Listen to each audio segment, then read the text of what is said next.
Assalamualaikum warahmatullahi wabarakatuh.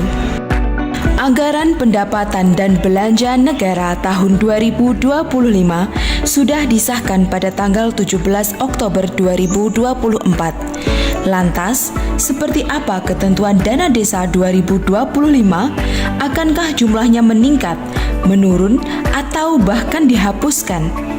Berikut ini ulasannya. Pada kesempatan kali ini kita akan membahas mengenai yang pertama, perbandingan jumlah dana desa 2024 dengan dana desa 2025. Kedua, penggunaan dana desa 2024 dengan dana desa 2025. Dan yang ketiga, isu strategis dana desa 2025.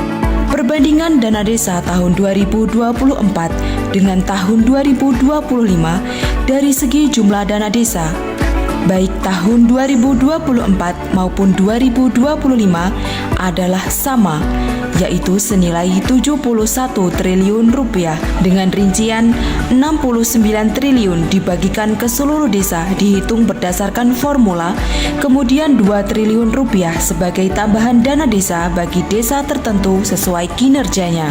Kemudian perbandingan dana desa tahun 2024 dengan 2025 dari sisi penggunaannya.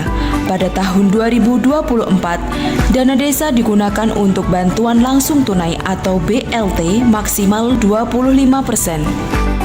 Sedangkan pada tahun 2025, ketentuannya menurun, di mana dana desa digunakan untuk bantuan langsung tunai maksimal 15%.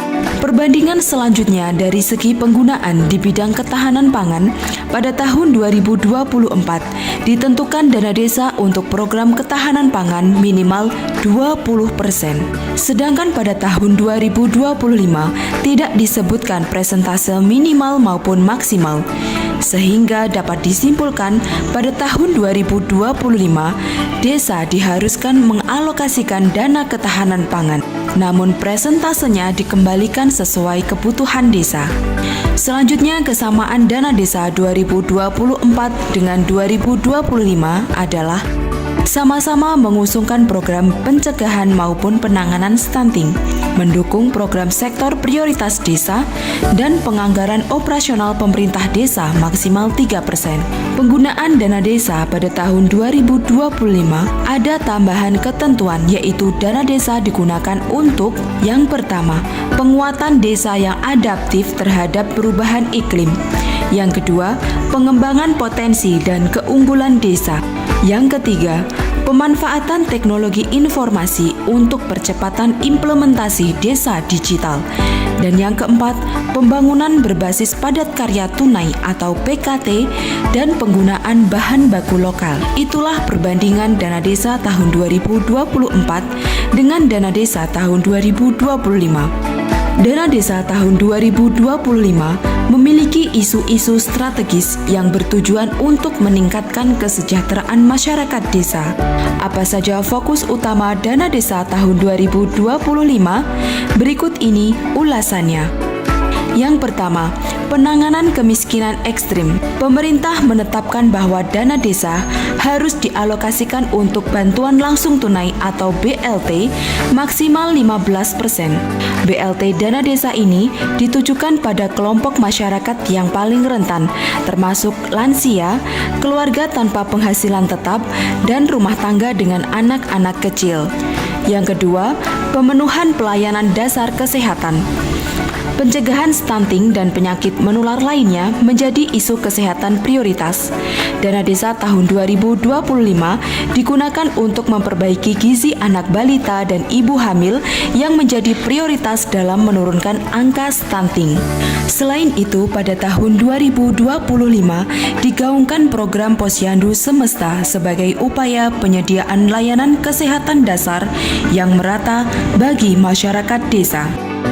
Yang ketiga, peningkatan akses pendidikan. Dana desa 2025 juga difokuskan untuk meningkatkan akses pendidikan, terutama pada tingkat prasekolah, yaitu taman kanak-kanak, kelompok bermain, dan lain-lain. Yang keempat, pembangunan infrastruktur dasar desa.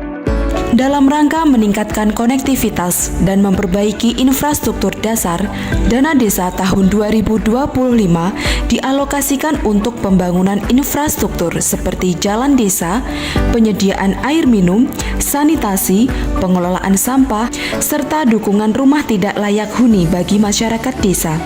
Pembangunan di desa dilaksanakan dengan basis padat karya tunai, dengan harapan tidak hanya meningkatkan infrastruktur desa, tetapi juga menciptakan lapangan kerja bagi masyarakat desa setempat.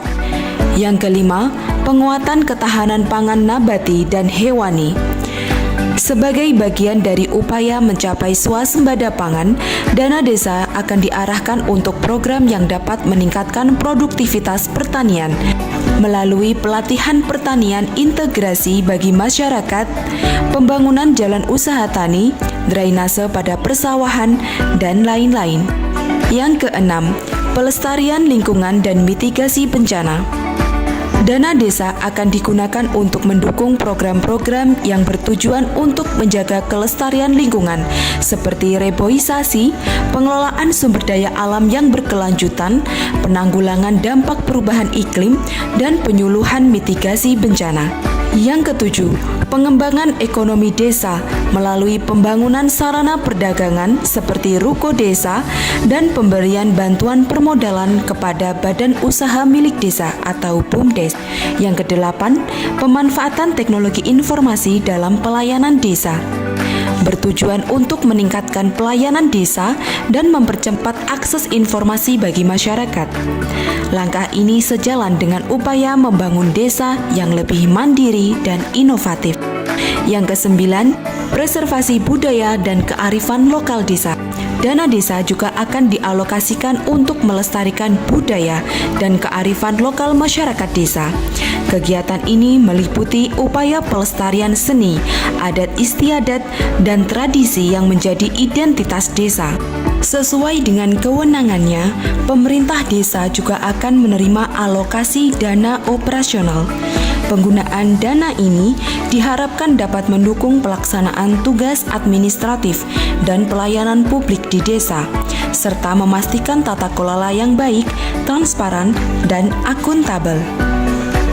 Dengan strategi ini, penggunaan dana desa tahun 2025 diharapkan dapat mendorong pembangunan di desa yang lebih inklusif, berkelanjutan, dan berdaya saing. Desa sebagai ujung tombak pembangunan diharapkan mampu berkontribusi secara signifikan dalam mencapai visi Indonesia Emas 2045. Terima kasih.